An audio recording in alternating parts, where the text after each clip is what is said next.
and welcome to the newsroom with me, Karunya Rao. The markets continue to be quite resilient. Well, yes, the benchmarks have slipped off a tad bit from the day's highs, but they continue to be firmly in the green. You have Nifty logging in gains of close to 70 points, perched firmly above 11,600 mark. Sensex continues to log in smart triple-digit gain as well. It's up close to 285 points as we speak. Mid-cap index, big outperformer today. It's up about 101 points. You have small-cap index trading along the flat line. What are the sectors that are capping the upside today? You have a Nifty Auto extend losses. It was trading lackluster from the word go, but right now it has extended the downtick. Right now down by about 0.7%. Some weakness, or rather profit taking, witnessed on the Nifty Realty Index as well. From the big gainers, as far as the benchmark index is concerned, you have all the private sector lenders, private sector heavyweights come together to aid the markets. Axis Bank up 6.6%. IndusInd gaining 4.5%. ICICI Bank up about 4%. Some more stocks like Infratel, Grasim, UPL, Tech Mahindra, Sun Pharma, these are also putting in a fair amount of contribution as far as today's uptick is concerned. From the mid-cap index, you have gainers like Vodafone Idea up 13%, Sundaram Finance is up close to 10%, Federal Bank up 7%, Adani Green is up 6.5%, Chola Finance, Canara Bank, India Bulls Venture, a lot of financial names, not only from the benchmark index, but even from the broader markets that are participating in today's up move and actually leading the up move from the forefront, if I may add. Let's touch base with our guest on the show. We have Sandeep Raina join us from Edelweiss. He is the Associate Director of Research there. Thank you so much, Mr. Raina, for joining us last minute on the show today. Talking about the markets, do you believe there's enough room for further uptick in the financial space, especially the large cap lenders? Oh yes, I think there is a lot of space because if I divide the market like Nifty and Bank Nifty, so barring the last 3 days, Bank Nifty has not done anything at all. It was stuck at 21,500 and 22,000 for many months now. And on the other hand, your Nifty was moving up, right? In fact, the entire movement of Nifty was without finance, which is like 35% of the Nifty weights or 32% now. So I think there's a lot of room left in financial sector. And see, I think what has happened is, if you would have seen in last 2-3 months, a lot of all these banks have come up with and have raised capital, which is an interesting one. Now, all the balance sheets of all these players are flush with liquidity, right? That is one which is very important because, you know, if the NPA comes in, the bank will be able to take over that. Second is, I think what market is also believing is, you know, maybe the NPA problem, yes, we know it is there, but it will not be what we thought of because of COVID, you know, so that will also curtail some bit because we have, the banks have also already taken so much of, you know, provisioning. I think these are two factors which will lead to banking now doing well, and overall market is also interesting. Now, just to give you one more perspective, that Nifty has given you 3,500-4,000 points. Out of that, 55% of this rally has happened because of only top 4-5 banks, you know, sorry, 4-5 company, which is your Reliance, which is your HDFC and few more. So that way, I think there is some room in banking, still more left. And a lot of small banks and NBFCs can be very interesting. Like you mentioned Chola. Now, Chola has almost doubled from the bottom and still looking interesting, and still he is 30% down from the top. So it is still not closer to the top, you know. So that is what we are looking at. Federal Bank is moving up, you know. So there are a lot of HDFC has started doing well, and it was doing well before also. So Indus has started doing well. So all these banks have started performing in last 4-5 days.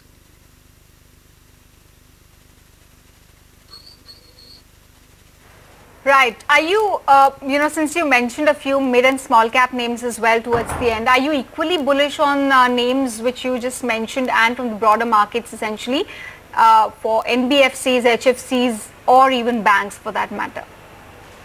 Yes, I am. In fact, HFCs are looking interesting, like companies like Canfin Homes. Now, like 90-95% of his numbers come from the salaried class, and I know the morats are increasing for most of these, but I'm saying still at these level it makes an interesting one.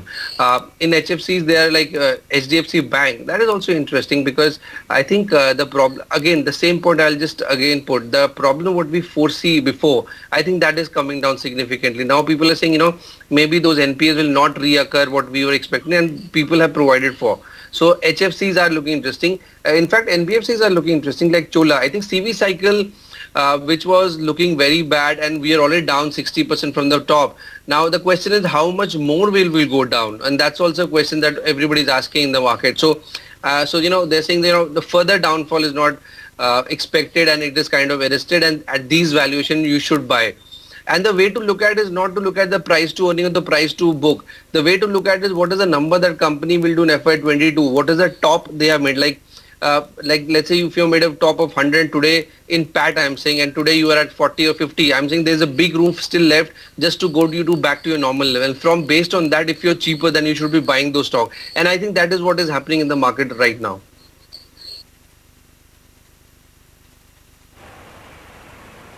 Okay. I was just looking at the portfolio as far as the mid-cap fund is concerned. You've added a Lumax Industries. It's an interesting pick given that there are a host of other auto ancillary space, which ancillary stocks which are showing a fair amount of promise as well. Why did you pick Lumax, and what is the rationale there? See, very interesting. What we need to see is an Auto Axe. Where is he supplying and to which models? Auto Axe, if you see any company, generally they are 50-60% of the market share generally. But you have to see, am I supplying to a product in an OEM which is doing very well? Let's say if Lumax is supplying to Maruti, and in Maruti to Baleno.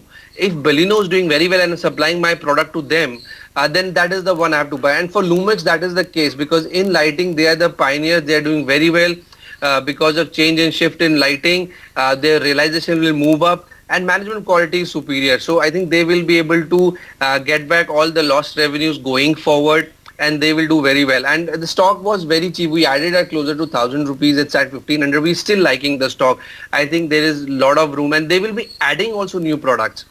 Which is very interesting. And in Auto Axe is very important. For that matter, in any companies, I have to make sure that I keep on adding new product where the competition is low and I have a superior product. So if I do that, then you should be buying those companies. So that is how the moats are being created for these companies.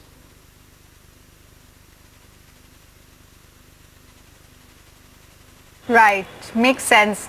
But overall, what is your sense on auto and auto ancillary space, given the run-up that the stocks have seen and the heightened expectations ahead of festive season, and now the comments made by Finance Minister as well about revisiting GST prices for two-wheelers?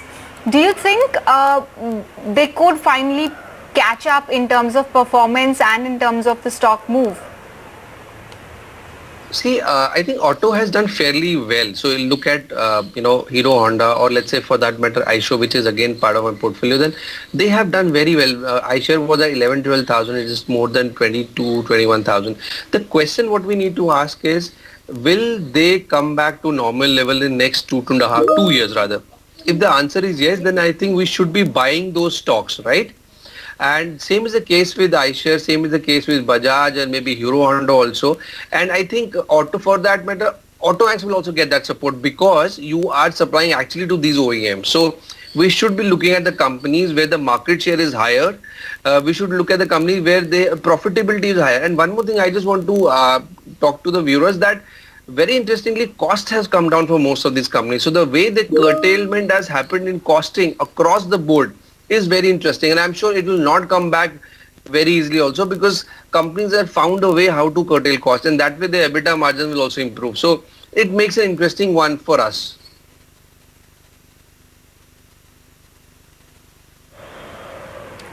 Okay, fair point. What about white goods and white good maker companies? For instance, you have removed an amber. If you could talk to us a bit more about the decision to cut back on amber and the overall view on this space. See, we are bullish on the stock. It's not that. So when you're managing a portfolio, you have to make sure that you have something better which can give you more return. Now, Amber is already up like doubled in last 3, 4, 5 months when we added that. So it has already given us 70-80% return for the portfolio. Now the question is, do you want to still continue with that? The answer there was maybe for the portfolio, I just want to wait because the stock has given a good return and it is now on the higher side of the valuation. But that doesn't mean I don't like the stock. The space itself is so interesting. Like what we're talking, outsourcing model in India will pick up thanks to Government of India initiative also, and what has happened to our relations with China because of COVID and other stuff. Lot of manufacturing setups will happen in India, and Amber will be the pioneer in that. And if somebody wants to hold Amber for a long term, we should be buying that. It is just that I think maybe for 2-3 months it can do a time correction. I'll further add that stock. But as a concept, this stock looks very interesting.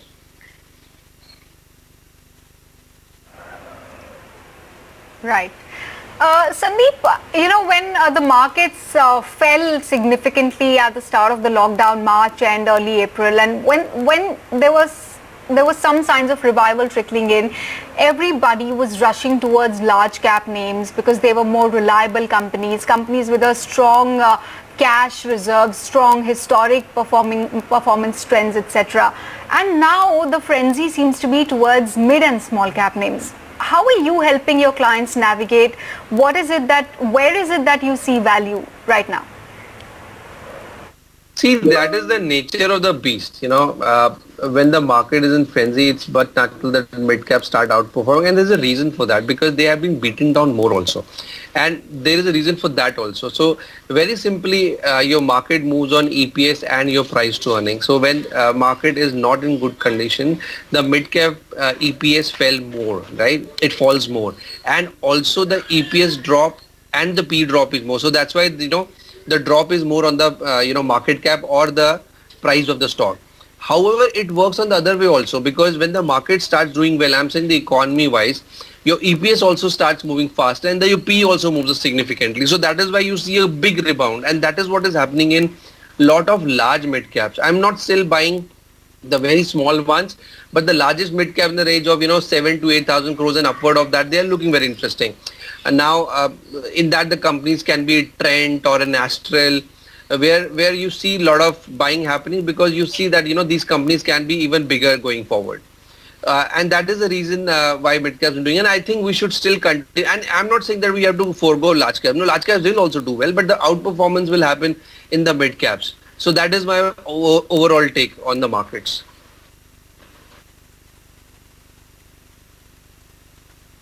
Right. Okay, Sandeep, thank you so much for chatting with us this afternoon and sharing your views on the markets and different stocks and sectors as well.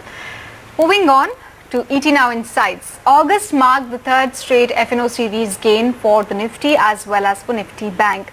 How is it that the FIIs seem to be positioned for the September series? Jayesh is here to fill us in with all the details.